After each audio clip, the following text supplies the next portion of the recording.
Hello everyone. লোকসভার speaker নিয়ে যে জল্পনা চলছিল সেই জল্পনা আজকে তার ফলাফল কিন্তু ডিক্লেয়ার করেছে।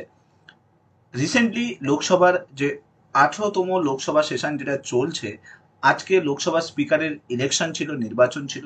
আর সেই নির্বাচনে লোকসভার স্পিকার পদের জন্য দুজন প্রার্থী ছিলেন। একজন এনডিএ তরফ থেকে ওম বিড়লা এবং ইন্ডিয়া ব্লক মানে অপোজিশন পার্টি থেকে কে সুরেশের নাম ডিক্লেয়ার করা হয়েছিল। আর সেখানে দেখা যায় যখন ইলেকশন হয় অর্থাৎ নির্বাচন প্রক্রিয়া যখন চলছিল, তখন দেখা যায় যে সিম্পল মেজরিটি প্রসেসের মাধ্যমে যতজন প্রেজেন্ট ছিলেন ওই লোকসভা সেশন চলাকালীন, তার মধ্যে 1/3 ভোট সেটা এনডিএ তরফে আসে এবং স্পিকার নির্বাচিত হয় ওম বিড়লা এবং কে সুরেশ এই স্পিকার নির্বাচনে পরাজয় ঘোষণা করা হয়। এখন প্রশ্ন হলো, কেন ওম বিড়লাকে এনডিএ সরকার বারবার স্পিকার পদের জন্য রিইলেক্ট করছে?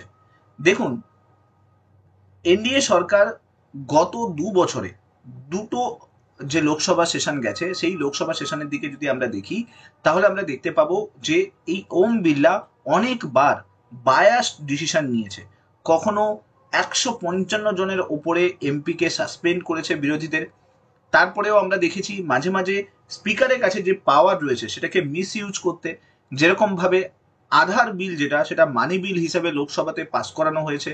এছাড়া আরো অনেক বিল যেগুলো লোকসভাতে পাস করানো হয়েছে, যেরকম সিটিজেনশিপ অ্যামেন্ডমেন্ট বিল, জিএসটির মতো বিল, সেই সমস্ত বিলগুলোকে লোকসভাতে পাস করানো হয়েছে এই স্পিকারের উপস্থিতিতে।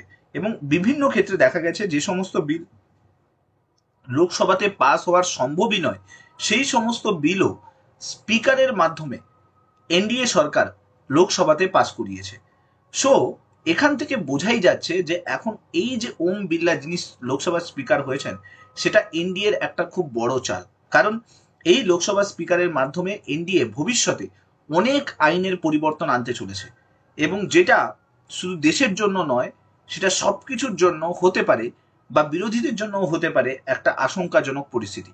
কারণ যদি লোকসভা স্পিকার রাজি হয়ে যায় তার পাওয়ারগুলোকে মিস ইউজ করতে, বা এনডিএর তরফ থেকে যে সমস্ত বিল নিয়ে আসা হবে সেই সমস্ত বিলগুলোতে যদি মানি বিল হিসেবে লোকসভা স্পিকার ডিক্লেয়ার করে দেয়, তাহলে সমস্ত বিল কিন্তু লোকসভাতেই পাস হয়ে যাবে, রাজ্যসভাতে কখনো যাবে না।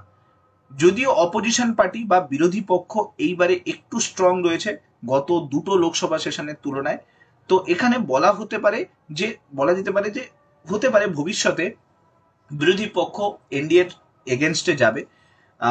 যদিও আমরা দেখেছি যে 25 জুন যখন লোকসভা সেশন হচ্ছিল, তখন বিজেডি কিন্তু বিজেপিকে সাপোর্ট করতে এগিয়ে আসেনি। বিজু জনতা দল, উড়িষ্যাতে এই মুহূর্তে বিজেপির সরকার রয়েছে, বিরোধী পক্ষ রয়েছে বিজু জনতা দল, তারা এইবারে এনডিএর শরিক ছিলেন, কিন্তু এনডিএ পদ থেকে সরে আসে এবং এইবারে লোকসভা স্পিকার নির্বাচনে তারা পার্টিসিপেট করেনি। তো এখানে দেখার বিষয় ভবিষ্যৎ কি হবে। ভবিষ্যৎ ওম বিড়লার কাছে যাচ্ছে, ওম বিড়লা নতুন স্পিকার পদে যাচ্ছেন। ভাতৃহরি মহাতাব যিনি প্রোটেম স্পিকার রয়েছেন, তিনি ডিক্লেয়ার করেছেন ওম বিড়লাকে অ্যাজ এ স্পিকার হিসেবে। ভবিষ্যৎ অনেক কিছু দাঁড়িয়ে আছে, কারণ এনডিএ সরকারের কাছে ক্ষমতা সমস্ত কিছু রয়েছে। তো এখন তারা চাইলে বিভিন্ন বিল পাস করাতে পারবে লোকসভাতে অনায়াসে, কারণ ওখানে মেজরিটিও রয়েছে, এনডিএর মেজরিটিও রয়েছে। বাট এখানে একটা জিনিস দেখার বিষয় রয়েছে যে টিডিপি এবং জেডিইউ দল থেকে কি প্রতিক্রিয়া আসতে পারে, কারণ আমরা জানি এনডিএ কিন্তু সংখ্যা গরিষ্ঠতা পায়নি। তো এখানে টিডিপি এবং জেডিইউর সহায়তায় দল তৈরি করেছে। তো সেক্ষেত্রে যদি ভবিষ্যতে গিয়ে টিডিপি বা জেডিইউ দল, চন্দ্রবাবু নাইডু বা নীতিশের দল যদি এনডিএর তরফ থেকে কোনো ভালো সাপোর্ট না পায় বা ভালো মিনিস্ট্রি না পায়, তাহলে তারা কিন্তু এনডিএ থেকে বেরোতে পারে, আর সেক্ষেত্রে সরকার পড়ে যাওয়ার আশঙ্কা কিন্তু একটা থাকবে।